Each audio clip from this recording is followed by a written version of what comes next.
Hey, guess what? We're back bombing Syria again. No kidding. No kidding. As we are pretending that what Putin did in Ukraine is worse than what we did in Syria, Libya, Iran, Afghanistan, Somalia, Yemen, Ethiopia, the Sudan. As we're doing that in all those other countries, we're still pretending that Russia's uniquely bad for what they're doing in Ukraine. The U.S. military said earlier Wednesday it carried out airstrikes in eastern Syria that targeted areas used by militias backed by Iran's paramilitary Revolutionary Guard. So this sounds like they're doing some proxy thing with Iran. This has nothing. That's what it's out. Who knows? Opposition War Monitor, the Syrian Observatory for Human Rights and activist collective Deir Azaz 24, said the airstrikes targeted the Ayash camp run by the Fatimiyon group made up of Shiite fighters from Afghanistan. The War Monitor reported that at least 6 Syrian and foreign militants were killed in the airstrikes. The U.S. Military Central Command said the strikes took proportionate, deliberate action intended to limit the risk of escalation and minimize the risk of casualties.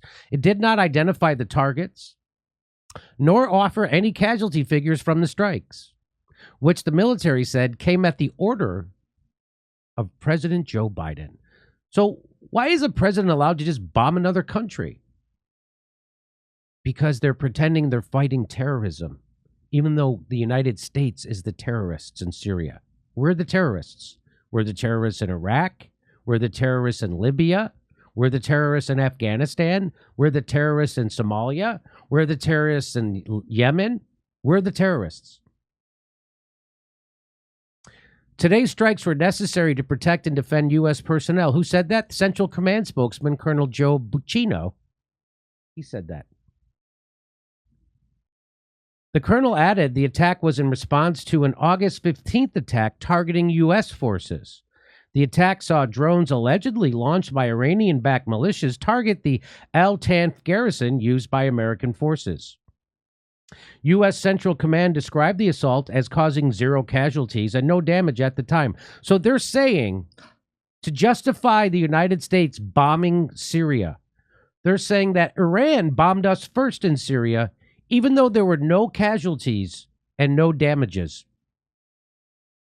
They're saying Iran bombed us in Syria. There were no casualties, no damage. But they wanted to bomb back. That's the official story. This is the official story. Sounds crazy and stupid. The official story sounds corrupt. Deir ez-Zor is a strategic province that borders Iraq and contains oil fields. You're kidding.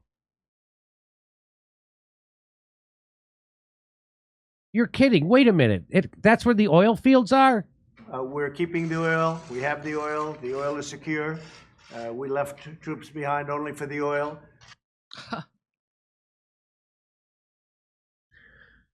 Obviously, the United States can't leave Syria because then how would it fight the people who attacked the U.S. soldiers who are in Syria?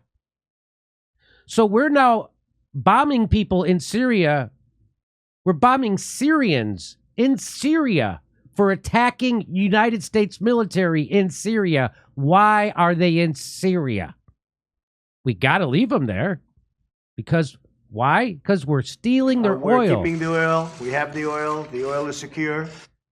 So we're stealing someone else's natural resources, which is what a war is about.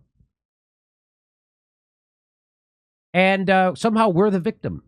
Somehow we're the victim. So let's go back to the story. Alleged Israeli airstrikes target sites near Masyaf in Syria. So Israel's been bombing the shit out of Syria also, along with the United States. Looks like a serious escalation in Syria. U.S. airstrikes on Tuesday night provoked rocket attacks on U.S. bases. On Wednesday, U.S. airstrikes on Tuesday night provoked rocket attacks on U.S. bases on Wednesday that wounded several U.S. troops. The United States responded by launching strikes from Apache helicopters that reportedly killed several people. So that's the United States ramping up war. And that's just from antiwar.com. So where are the sanctions for the United States for doing this? And when did the U.S. oligarchs have their property confiscated? Then when is the discussion on visa bans for U.S. Entering the United? When is that happening? So they're pointing out all the shit we did to Russia when they invaded Ukraine. Why doesn't anybody do that to the United States? We invaded Syria. We're occupying Syria.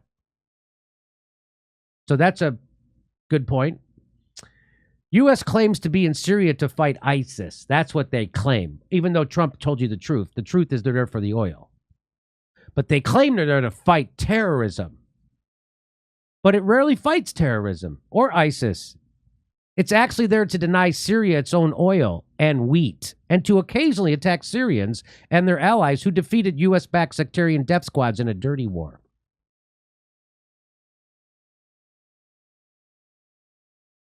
They say we're fighting ISIS. You know, we funded ISIS, right? Just so you know. Just so you know, we funded them. Trolls have a hard time processing words when they come from me. This is Aaron Mate talking.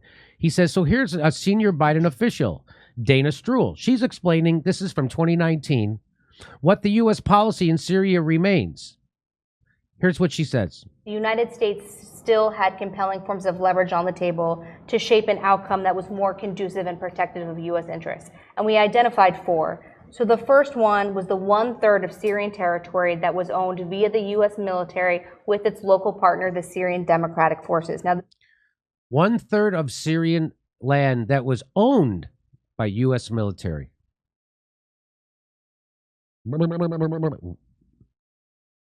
it was a light footprint on the U.S. military, only about 1,000 troops over the course of the Syria Study Group's report, and then the tens of thousands of forces, both Kurdish and Arab, under the Syrian Democratic Forces. And that 1/3 of Syria is the resource-rich, it's the economic powerhouse of Syria. So that's the third we're occupying. I was wondering, which third of Syria are we occupying? The resource-rich area of Syria.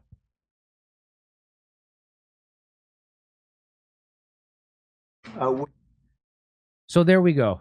Just remember, we're keeping. This is why they don't like Trump. Why does the establishment and why did the FBI and the CIA try so hard to take down Trump? Because he acts, not because he governed any differently than the Democrats or the Republicans, but because he accidentally would say stuff like this. We're keeping the oil. We have the oil. The oil is secure. We left troops behind only for the oil. And they can't have him say that. Do you understand why that's a bad look for imperialism? So congratulations, Joe Biden, bigger warmonger than Donald Trump. Congrats, you guys. You did it. You pulled it off. By the way, Joe Biden finishing his border wall. You did it. More kids in cages than under him. You did it. Bigger military budget under Biden than it. You did it. We did it. We got rid of them.